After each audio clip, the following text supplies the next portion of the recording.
What's going on, guys? This is Martyrs Brigade 99 coming to you once again with another session of Dark Souls PvP. Alright guys, this is truly a treat, especially for me. Now, first and foremost, I'd like to offer my thanks and show my gratitude to good old Eliitti for putting forth I don't even think awesome can describe the type of performance that he displayed. But he definitely put forth an awesome display with the two builds. Now, there are two builds that will be in this two-part series, but the focus will be on his dragon form. Focus will be on his dragon form. Now, for all of you guys that are on PS3 and you may not be familiar with Eliitti, Eliitti is probably, based upon what I've known about Eliitti, the Xbox equivalent to Pep. Now, they have totally different playing styles. Eliitti is very big on that playing unlocked. Right, and I'm not saying Pep doesn't, so for a lot of you guys are just looking to say something, I'm not saying that, alright, but what I'm saying is, as far as, you know, what you might call skill, for lack of better words, Eliitti is definitely up there, and I'm pretty sure a lot of you guys on Xbox already know that, right, but in addition to all of that, I mean, Eliitti has, he's been a viewer of my channel for a long time, and I'm not really sure how long, but I do recognize him with regard to at least making comments on my channel for a very long time. So I know he's been there with me for a long time. He's always put forth some good contributions with regard to comments. I've noticed a lot of people talk about him in the past, and you know, when I first got my Xbox, looking to have a series of matches against Eliitti was one of my biggest motivations. Right, there were a few guys that I wanted to face, and Eliitti is definitely one. All right, so I am very appreciative to be able to have hooked up with Eliitti and have a Battle of the Build series. Now, some of you guys may say to yourself, dude, what's so hot about a dragon form? Number one, who runs into a lot of dragon forms? I don't. Number two, there are a lot of risks that comes with the dragon form. Right? Number one, poor defense. Right? Absolutely poor defense. That cannot be denied. Poor defense. Now, some of you guys may say, dude, I mean, he may have poor defense, but once it gets 99 humanity, the situation is different. No, it's not. The thing has poor defense, flat out. Right? No excuses for it. You can't do anything with it. The dragon form has poor defense. Now, in addition to having poor defense, it also has poor resistances. Poor resistance to bleed. Poor resistance to poison. Poor resistance to toxic. In addition to that, the full dragon form can have no more than 40 poise. Now, for a lot of you guys that may be new to the game, you may be confused as to why I would say that the dragon form has limitations with regard to poise. It is because you can't equip armor with the dragon form. Right now, you can use the wolf ring, and there's another handy-dandy trick that you can use. Is, you know, if you have sufficient strength, you can use the R2 of the strength. The R2 of the Havel Shield, and that will give you temporary poise. Now, one thing that I like about Eliitti's build, and actually I think he said he only experimented with it for, I don't know, probably about 2 weeks or so, but he's definitely taken the time to pay close attention to not only the capabilities or the limitations, but also to do some research and make assessments with regard to what weapons work best with what he intends to do. Now, shout out to good old Is the Fridge. You know, I was kind of on the chats and I was like, hey dude, have you guys checked out Eliitti's dragon form? And a whole bunch of people were like, yes, we know about it. that build is definitely OP. Now, to some of those guys that may be under the opinion that, well, all he's doing is roaring and that's cheap because it's super OP, my argument to you guys would be, okay, so if you're not going to use the roar, what other benefit is there to having the dragon form? Now, if you guys you guys really need to pay close attention to the damage that he will be inflicting. On a number of occasions, he 2 and 3 shots me. And this is why I thought this build was especially effective and one that should be showcased. Now, it didn't really have a fancy-dancy name to it, right? So I'll just call it the Eliitti's Mandragon. And the reason why I come up with Mandragon is because I know a lot of you guys may not know this, but the whole Silence of the Lambs series, all except the recent one, which is probably the most ridiculous one out of the series. I think it's like Hannibal Reborn or something like that, where it shows him as a kid. That was horrible. Messed up the whole series. But in my personal opinion, the Silence of the Lambs series, I love him. Hannibal Lecter, that's like one of my favorite fictional characters with regard to movies. Right? But if you guys remember the movie Red Dragon, where that ridiculous guy, he like tattooed himself. Right? And there's this scene where he's talking to a reporter. He's got him all strung up and glued to the wheelchair. And he basically go on this nutcase trip. And, he's like, I am a dragon and I'm all this other stuff. And the things sound real cool. Right? So, with as awesome as he played the Mandragon and the movie, I said to myself, you know what, this guy is playing this dragon build very cool, so I'll just call it the Eliitti's Mandragon. Well, until at least he comes up with a more groovy name, right? But we'll just stick to it with that. Now, you guys really need to pay attention to my vitality bar. He's going to drain this thing with like 2 shots of that ridiculous hand axe. The reason why I say he paid a lot of good attention to detail with regard to his weapon is because if you guys would notice that the roar not only stuns you, but if you pay close attention, it almost sucks you in like a vacuum. As a matter of fact, the next time that you notice him roaring when he's within close proximity of me, just pay close attention to my character.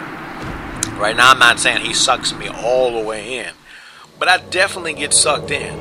Another thing with it, a lot of times when I face the dragon, it'll be guys who they'll just run up to you, facing you, and they'll hit the roar. That's so ineffective. It's almost as effective as those guys who run up to you locked and try to hit you with Force or Wrath of the Gods. Granted, you will get hit, but it's a lot more effective when you do it with your back facing your opponent. A lot more effective because, as a matter of fact, you can't block it, you can't do anything. The best that you can do is try to run and jump through it like I am doing. And actually, you guys will notice in part 2, because actually, when I first fought him, I said to myself, okay, I mean, this is not really a big deal. I mean, granted, he whooped me up like the first 5 or 6 times, but basically the only thing that I need to do is time my jumps and time my attacks. But it's not all that easy, right? Because just as I pay attention to detail with regard to what Eliitti is doing, he also pays close attention to detail with regard to what I am doing. So you guys will notice in part 2 that whereas in some cases, he'll just kind of face his back to me and hit the dragon roar, a little later on he'll, turn his back to me, pause for a quick second, right, because he anticipates that I'm going to jump, and then he hits the roar. So at the end of the day, I get sucked into it regardless of if I try to jump through it or not. So another thing that really makes fighting against Eliitti especially difficult is this guy plays unlocked. Like I said before, at least with regard to my experiences on the PS3, I do not run into a whole bunch of unlocked players, and it throws me off. Right? It 100% throws me off. Now, if you guys noticed, the first time I played against him with this particular build right here, he was using a halberd. Right? And when he was using that halberd, the halberd has basically straight thrusts. And with those straight thrusts, I mean, I was missing all the time. Because when you're playing against somebody unlocked, or as an unlocked player, more than likely you would want to have, and actually it would be best for you to have, horizontally swinging weapons.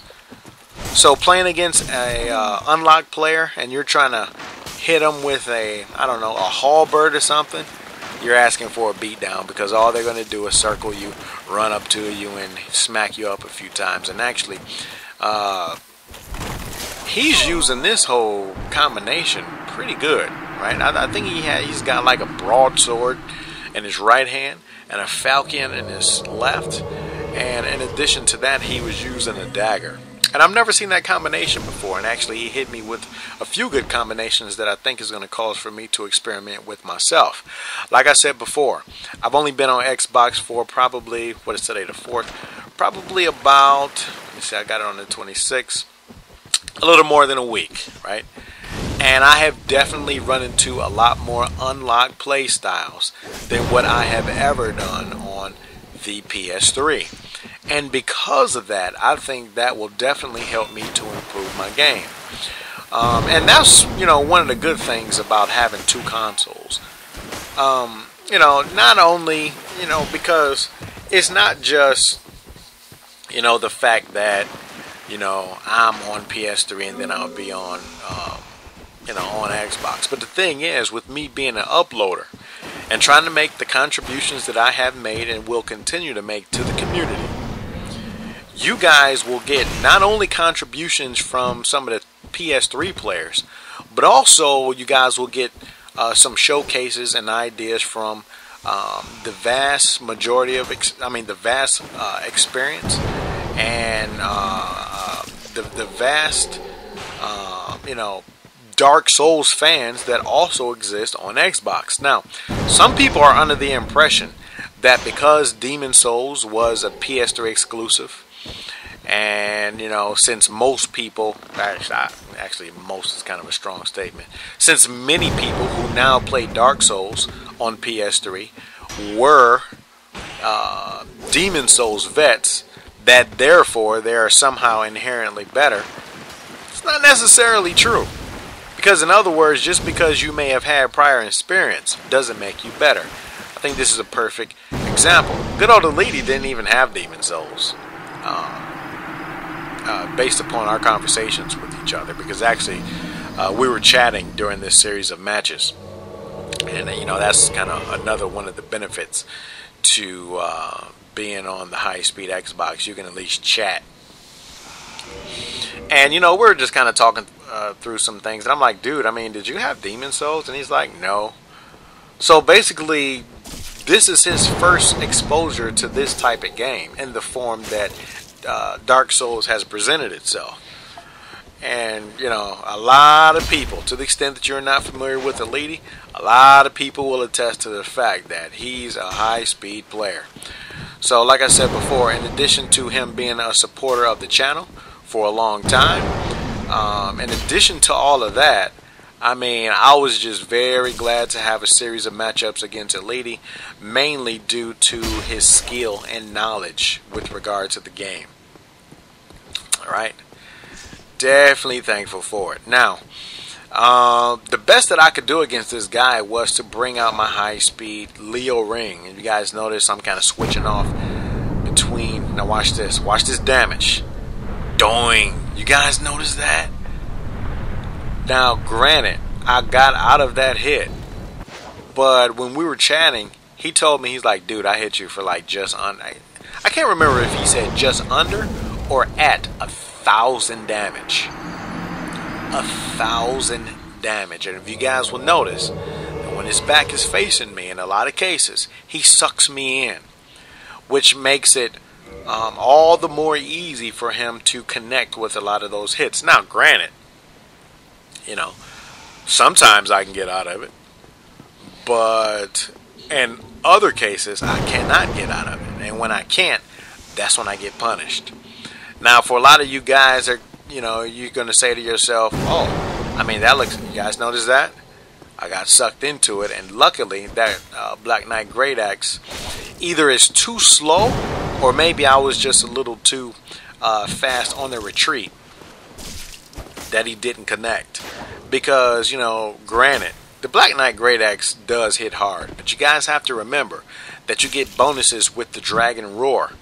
So I'm pretty sure he's probably Dragon Plus. You guys notice that? Suck in instantly.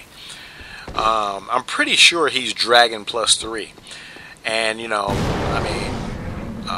correct me if I'm wrong, but I think you get somewhere like a 30% damage increase with Dragon +3.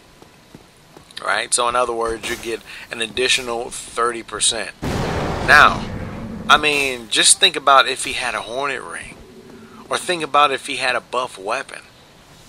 30% in addition to all that OP nonsense. Or think about if he had a dragon with a Leo Ring combination. The options are endless. That would be super nasty. Think about it.